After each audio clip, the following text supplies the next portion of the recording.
አሁን በፊት ስቱዲዮን አስተዋውቂያችሁ ነበር። አሁን ደግሞ አንድ ታለንት ያለውን መዝሙር ማውጣት የሚፈልግ ጓደኛዬን ሐቀኛው ሚዲያ የሚል ጓደኛዬን ላስተዋውቃችሁ። ምንድነው በ21 አንድ መዝሙር አውጥቷል። ይህ መዝሙር ምንድነው ለጸረ ማርያሞች መልስ የሚሰጥ ታላቅ ምስጢር ያለውን መዝሙር አውጥቷልና ለ21 ሁላችሁም ተጋብዛችኋል። ላመስግን ይችላል የመዝሙሩ ርዕስ። ሁላችሁም ተጋብዛችኋል። ሐቀኛው ሚዲያ እየገባችሁ ቪዲዮ እንድታዩ ስል በእመቤታችን ስም አሳስባለሁ። አመሰግናለሁ።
ሰምተን እንመለስ ብዬ እንጀምራለን።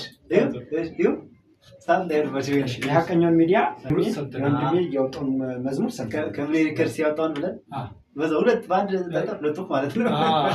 እሺ ስታርት አድርገን ወንድሜ እስኪ ወንድሜ ያወጣውን መዝሙርና ድምጹን ሰምተን እንመለስ እስኪ።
ገብርኤል እንዳመሰገነ